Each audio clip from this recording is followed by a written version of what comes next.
Zwingli approached it slightly differently.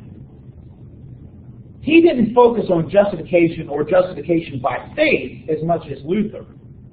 Because instead of this belief of the personal presence of Christ in the believer, Zwingli looked at Christ as a moral example, which means that Christ and who Christ is external to the believer. So for Luther, justification was about this internal experience. Zwingli, it was this recognition of the moral example of Jesus, something external.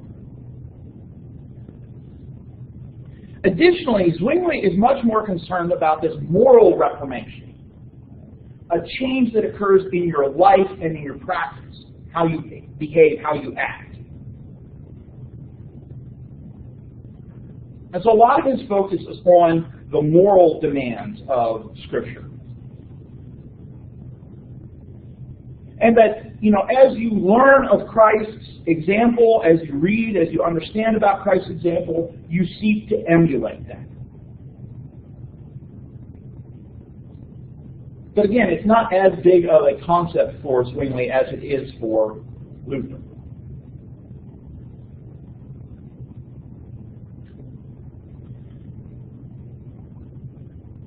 Calvin has some ways in which he's like Luther.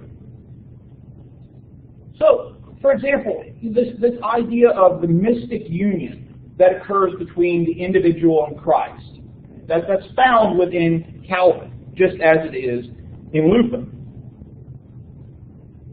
But the mystic union for Calvin brings about what he calls a double grace, right? So it's this mystic union that brings about this double grace. First, the first part of grace is it leads to justification. So through Christ, the believer is declared righteous in God's sight. That's the first benefit, the first grace coming out of this mystic union with Christ. The second part of this grace is regeneration. Regeneration for Luther and for a lot of other people is the process of becoming like Christ. So you act like Christ, you have the same attitudes as Christ. That's what regeneration refers to. For Calvin, this is something distinct from justification. So you're justified and then you're regenerated.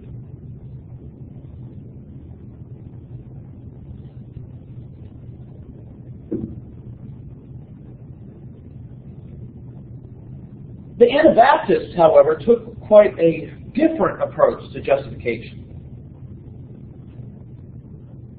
They were very critical of Luther on a number of things, but when it came to justification, the issue that they had is, okay, you emphasize the importance of justification by faith, which means, said the Anabaptists, that a person to be made right with God must have the capacity for faith. The ability to recognize what Christ's done, the ability to receive that. But, Luther, you also practice infant baptism. So how do those two concepts work together? First, they have to be old enough, conscious enough to recognize, accept, receive. And on the other hand, you're practicing. And so they're saying, by Luther practicing infant baptism, he's made justification by faith meaningless. Because what's the purpose of infant baptism? If it's justification by faith. And if it's justification by faith, what's the purpose of infant baptism? But the other thing that the Anabaptists do that's different from Luther is the importance of the regeneration component of all of this. And so they're focusing more on when you receive faith, justification brings about holiness. And so it was much more important for the Anabaptists to talk about having a changed lifestyle than the actual moment of how you become a part of Christ's body. But that faith, right? So they taught justification by faith, but that faith has to be unforced. So it shouldn't be infant baptism, because you're essentially, in the Anabaptist mind, forcing people to faith. Right? You're forcing them to an acceptance of Jesus without giving them the choice. But the other thing the Anabaptists are against is the laws and the punishment for people who don't participate in the church, and those punishments coming from the state. And so faith has to be this unforced, uncoerced response. But a lot of the discussion by the Anabaptists was more on the ethical concept, right? The change of life that takes place in the person that's been justified. But even though they have this emphasis on ethical change, right, the behavior, they also don't want to be seen as saying justification by works. Right? They don't want to say, you do these works in order for God to make you right with Him. For men of Simon's especially, faith was the positive response to God's grace. But it was incomplete without prior acts of repentance. You needed to make a change in your life. And if you didn't make that change in your life, your statement of belief meant nothing. Simply having a historical faith, this intellectual assent to propositions. Yes, I believe Jesus existed. Yes, I believe He was the Son of God. Yes, I believe He died and was resurrected on the third day. Yes, I believe He gave power to the apostles. All those that kind of assent didn't matter if your life didn't change after that. You needed to be converted. Faith was inward, but it caused people, for the Anabaptists, to give their lives wholly to God, to allow God to change them. And so what really concerned the Anabaptists about the Lutherans was their emphasis on faith alone seemed to abandon this idea of, the change that needs to take place. Which, of course, wasn't completely what Luther or any of the other Lutherans were talking about, but this is the way the Anabaptists are hearing Luther. For the English Reformation, especially in the time of Henry, justification was about being made righteous. Right? It had that idea of, the change that would take place, the behavioral change that would take place. Again, in contrast to the Lutherans said justification by faith meant that God counted you as righteous. God looked at you through Christ and said, this person's righteous. But for a lot of the English Protestants, it was about God transforming you into a righteous person. Eventually, though, after Henry's death and that kind of second, third generation of English reformers, it became much more of a Lutheran type of view. Right? God counts you as righteous because of Christ.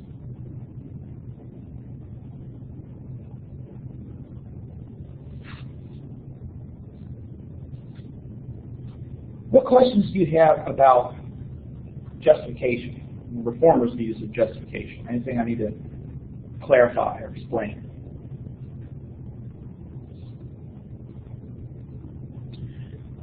So justification was a very important kind of hot topic of the Reformation. A second very important hot topic of the Reformation was the idea of predestination. Within this concept was a lot of things related to salvation. But essentially what predestination had to do with was the question of God being all-knowing and God being all-powerful. Augustine, the very important 5th century thinker, had emphasized the notion that God had divinely elected or chosen people for salvation. So that meant some people were chosen to believe, others did not have the opportunity.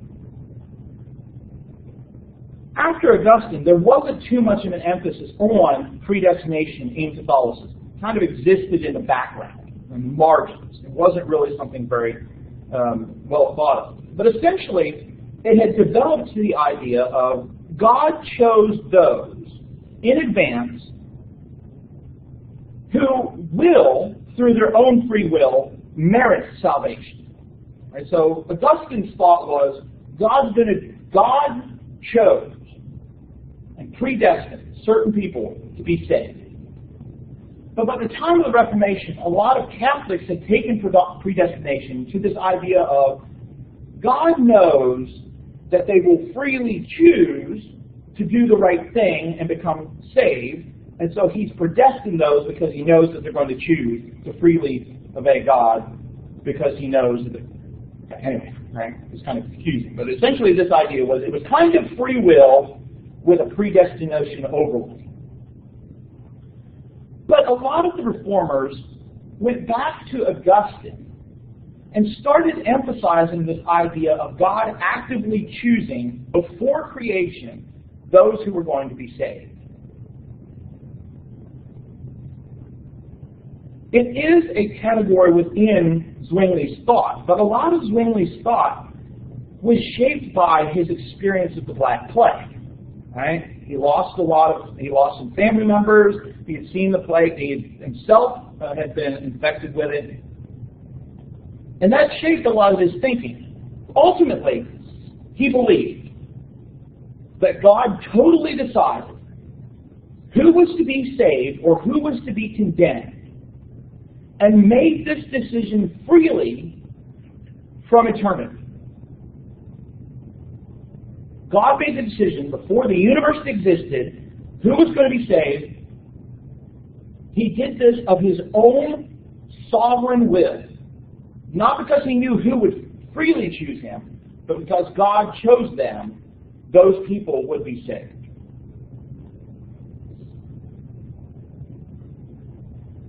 But Zwingli's outlook on predestination was very fatalistic. It's going to happen. There's nothing you can do to avoid it. And there's nothing you can do to bring it about. It's going to happen when it's going to happen.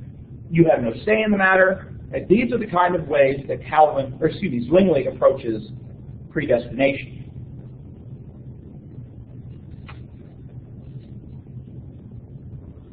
In many ways, his ideas seem similar to the major thinker on predestination in the Reformation, and that, of course, is Calvin. And the discussion of Calvinism and a Calvinist outlook, it's more Calvin's later followers that really develop the ideas of predestination that are often associated with Calvin. And we'll talk about that when we talk about the 17th century, because that's where you start getting the idea of like the tulip, total depravity, unlimited election, unconditional election, limited atonement, irresistible grace, perseverance of the saints. All of that comes out of Calvin's followers, not Calvin himself. But Calvin did believe and teach predestination. Now, Augustine had argued, when it came to predestination, that God actively chooses the elect, who's going to be saved, and then kind of ignores everybody else. Often this has been referred to as single predestination. But for Calvin, that didn't seem logical. He did not believe God did things by default, because that's essentially the view Augustine is promoting. You are condemned by default. Right? God didn't choose you, so you're condemned. So Calvin says, God actively does things. So He must actively choose some to be damned, just as He chooses some to be saved. So this is often referred to as double predestination. So for Calvin, God chooses who's going to be saved, God chooses who's going to be lost.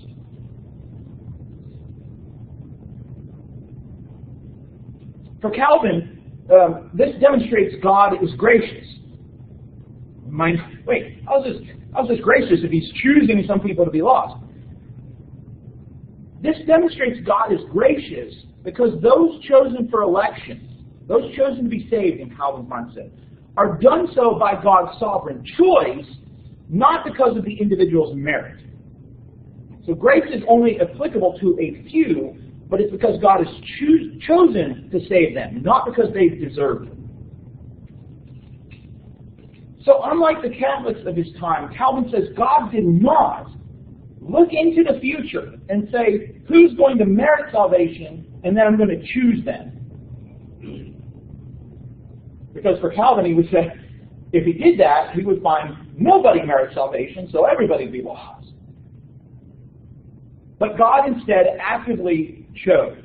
And the response to this for Calvin was not to look upon God as a horrific dictator or ungracious or unloving, but instead we are to stand in awe of how God made us each for certain ends. Which sounds okay as long as you're one of the elect and not one of those condemned to hell. But this essentially is the way Calvin's talking about this. This is something to wonder about God, express wonder.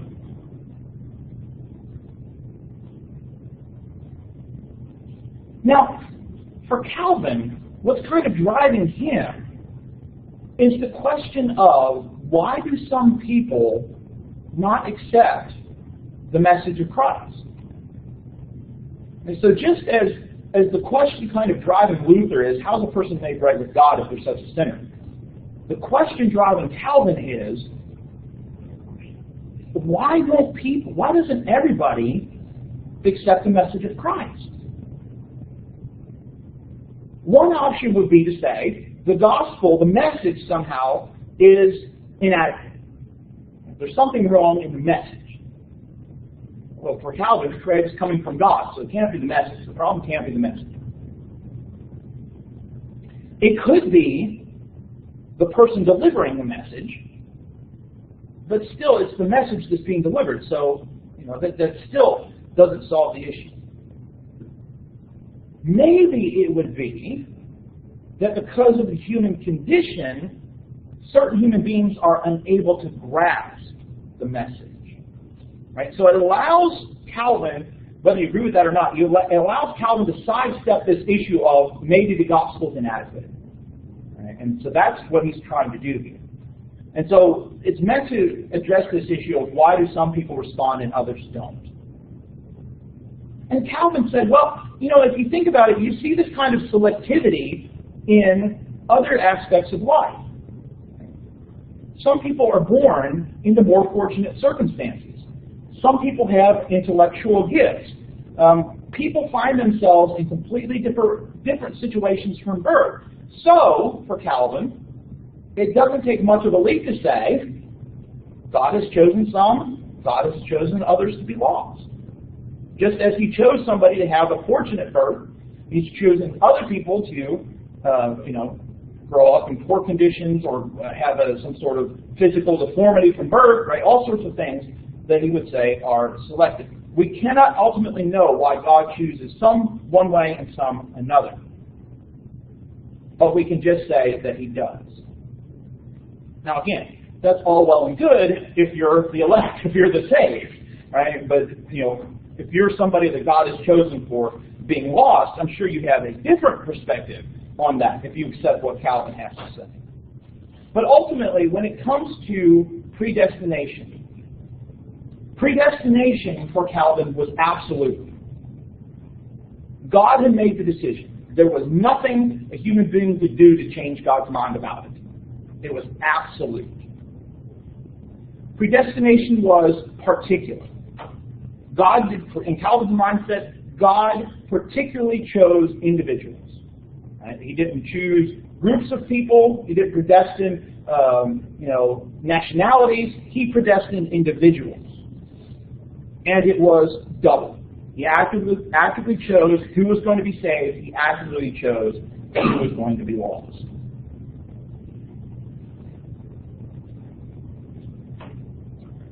For Luther, Luther's views of predestination are largely shaped by Augustine. So he tended to emphasize more of the single predestination. But everything related to salvation for Luther is entirely by God's grace. So nobody deserves anything. But Luther's view of predestination was almost deterministic, right? Almost like God had set every little thing in motion of your life and you just ran it. And so because God has determined our fate, either to salvation or to not, we should take the position, because of who God is, and because of God's grace, we should take the position, if God has determined that we are going to hell, we should accept that God has condemned us to hell because God has willed that to happen.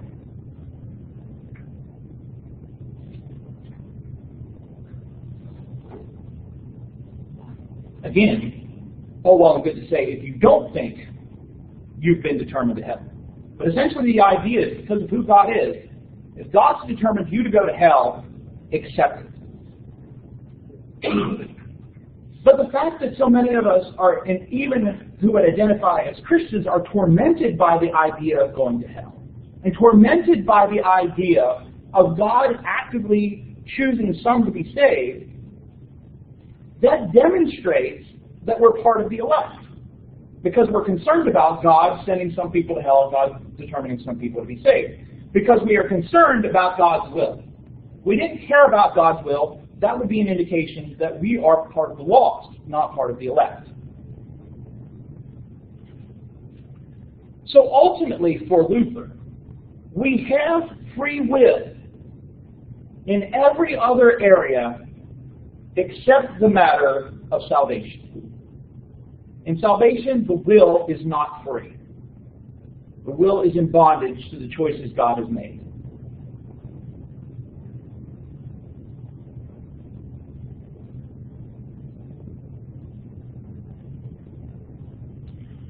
Zwingli, Calvin, and Luther all share some similar concepts, but going in different directions, ultimately accepting the idea that God predestines individuals.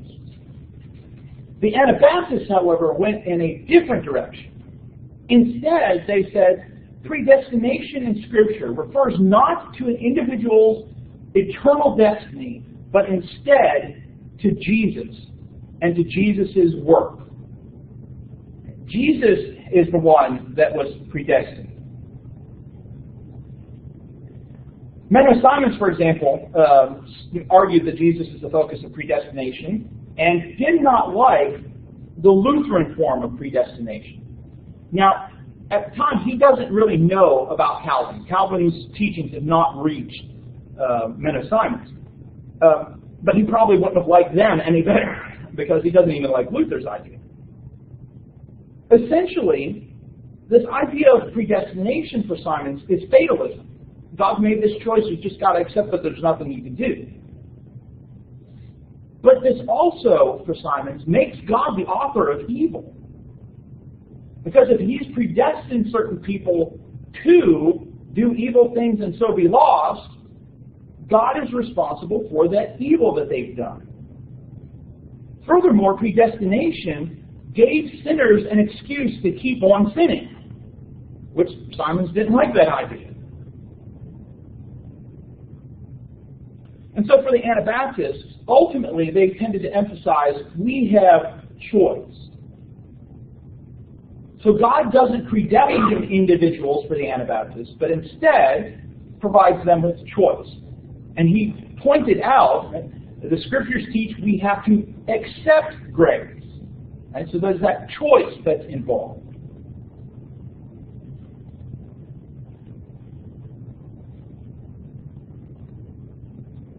What questions do you have about predestination? Excuse me, the Reformers' teachings on predestination. that we can probably answer in the minute or two we have left in class.